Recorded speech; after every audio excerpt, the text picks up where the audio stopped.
I used to lurk on 4chan, and for future reference, when I say 4chan in this video, I mean B, the random board, and the true soul of 4chan. When I was much younger, I thought it was edgy and funny, and I would laugh at the crazy antics of Anonymous. I didn't recognize then how venomous the rhetoric was, or how unhealthy that kind of conversation can be for some people. I was mentally healthy, I had friends, and a good relationship with my family. In my mind, 4chan was perhaps exactly what it was originally intended to be.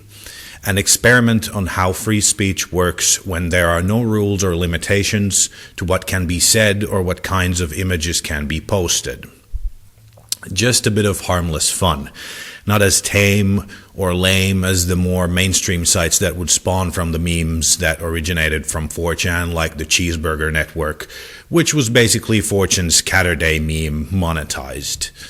Eventually, I got bored with it, like most healthy people do. I went back to lurk there in 2016, not because of the media attention it was getting, but because I wanted a laugh before I went to bed.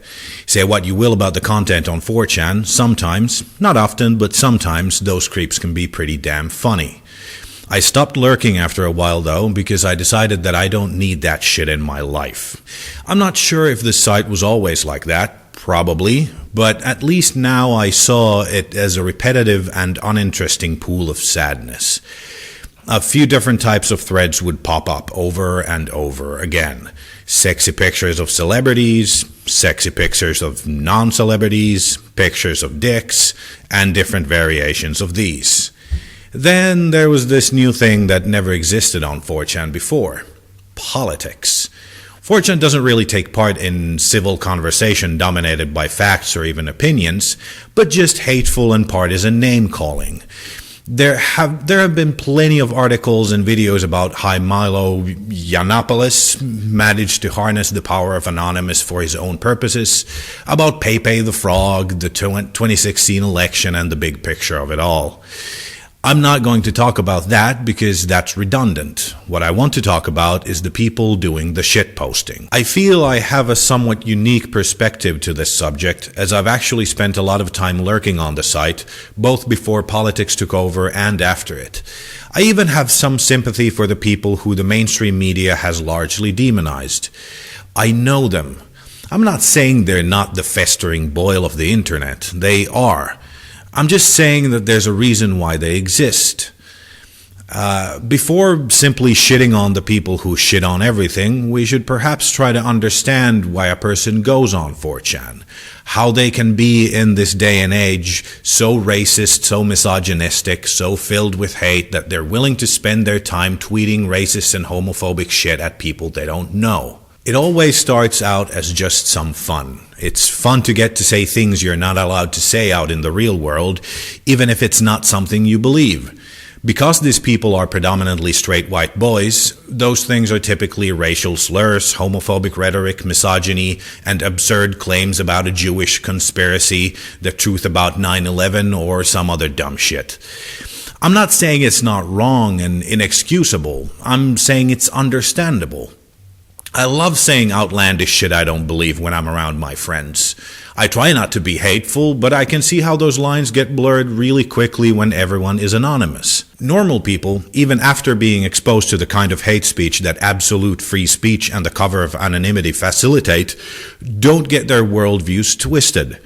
That's because most of us have a sort of social support structure, like friends and family, that cancels out the venom. But imagine for a moment that you were a social outcast who's bullied or ignored at school. Maybe your parents are emotionally unavailable or simply never around. Maybe one of your parents is an addict or abusive.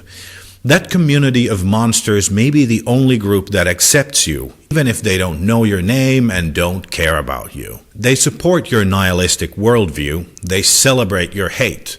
The worse things you say and do, the more virtual applause you get.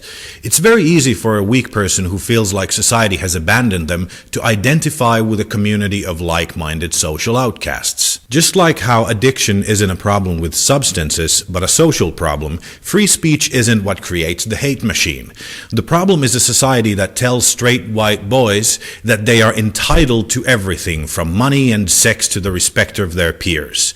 It's movies like the Transformers franchise that teaches young boys that despite being selfish, weak, lazy, sexist, and generally useless, they should get the girl, respect, and the magic box that destroys space aliens. Those things, according to TV shows and the movies we grow up with, are inherited with skin without pigment and genitals on the outside. When the reality of the modern world doesn't match this idea, it creates a blowback. It creates a feeling that the world isn't like one they were promised. When these people find a place on the internet where everyone thinks like them, it validates their beliefs. It's easy to blame outside factors like the left-wing media or a Zionist conspiracy for their problems instead of accepting that maybe they're just not that smart or desirable. Maybe wearing a cheap fedora doesn't make a person classy, or being an atheist isn't automatic enlightenment. Maybe My Little Pony really is for children. Maybe women are independent operators with personal identities just as complex as those of men, and they're not interested in nice guys because they're not actually nice, but just as shitty as the so-called bad boys, only with less ability to have fun. Being a men's rights activist doesn't make a guy an alpha male. It makes him a whiny little shit who thinks the world is against them, even when every institution around them is built by and for people just like them. I guess what I'm trying to say is that these people, while abhorrent in their behavior, are not worth hating. They don't deserve hate, they deserve pity. Instead of trying to fight them, we should try to help impressionable young people from becoming like them. I know, being a straight white male, I'm not exactly one of the people they usually target, so it's easy for me to take the high road when it comes to dealing with teenagers who threaten just about every woman out there with violent rape. But hey, maybe this video will change that. I'm leaving comments open for this video.